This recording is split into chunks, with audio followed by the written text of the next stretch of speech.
shirkadda isgaarsiinta casriga ee Telesom ayaa soo bandhigtay adeeg casri oo cusub.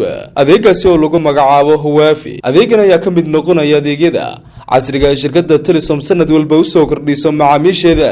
Adeegani Huawei ayaa isagu adeeg ku suuragelinaya dhammaanba ka hesho adeegyada ay bixiso shirkadda Telesom sida adeegga SAD, xawaalada Taaj, banka Dar es Salaam iyo sidoo kale adeegyada wicida marka dalka dibadiisa joogto. Xaflad si heer sare loo soo agaasimay oo lagu soo bandhigay adeegani Huawei oo ka qabsoomay xafiiska shirkadda Telesom ay ku leedahay magaalada Hargeysa ee caasimadda Somaliland ayaa waxaa ka soo qayb galay qaar ka mid ah golaha wasiirada ee xukuumadda Somaliland oo ka mid ahaa wasiirka wasaaradda isgaarsiinta, tiknoolajiyadda iyo boosaha, gudoomiyaha guddida komishinka doorashooyinka, saamilada shirkadaasi iyo sidoo kale guddida maamusha shirkadani. Iyaguna waxaan munaasabadaasi ka maqnayn macaamiisha iyagu ku xidhan shirkadani Telesom. Ugu horreynna waxaa halkaasi ka hadlay agaasimaha waaxda ganacsiga ee shirkadda Telesom Cabdisalaam Nuur Faarax iyo sidoo kale gudoomiyaha guud ee shirkadda Telesom Cabdikariin Maxamed Iid, iyagoona ay dhammaantoodba sharxeen ahmiyadda shirkadda Telesom ay soo kordhisay adeegani Huawei iyo sidoo kale adeegani Huawei waxyaabaha uu bulshada u soo kordhinayo.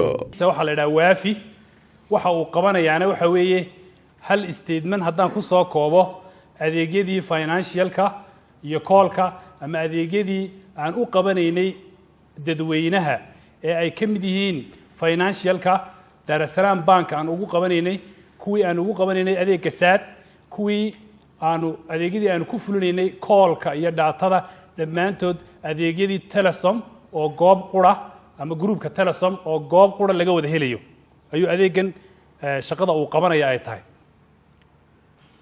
waxa kale oo halkan ka bogaadinayaa dhammaan hawlwadeenadii muddada dheer ee 2 sanadood in ku dhow ku soo jiray ka dhabaynta iyo hirgelinta barnaamijkan aynu maanta daad furayno Huawei.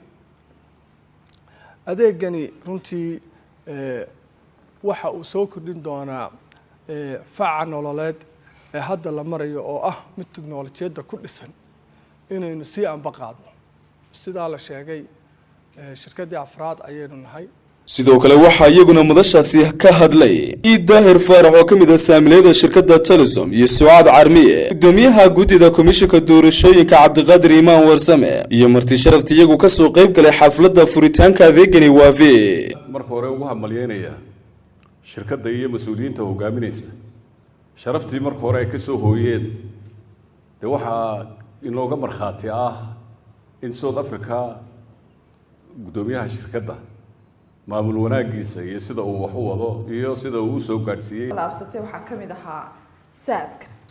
waxaan xasuustaa SAD-ka markii wuxuu ahaa Bill Gates uu soo hadal qaaday inay nahay wadan aan la aqoonsanayn oo haddana xagga tiknoolajiyada horumar ka gaaray oo cashless economy-gii ugu horreeyay bilaabay.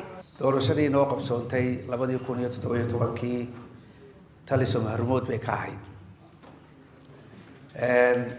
waxaana filayaa kaalinta lagu soo aweerka lagu soo siiyay Cabdikariin inay ka mid ahayd. ugu dambeyntiina waxaa halkaasi ka hadlay isla mar ahaantaana munaasabadda adeegani lagu daafurayay soo gabagabeeyey wasiirka wasaaradda isgaarsiinta, tiknoolajiyadda iyo boosaha Somaliland Cabdiwali Sheekh Cabdilaahi Suufi. adeeg cusub ama product cusub oo ah inay hal platform isku keeneen adeegyadii kala duwan ay bixinayaan, haday noqoto tii financialka, haday noqoto tii telecomka, iyo haday noqoto tii social media.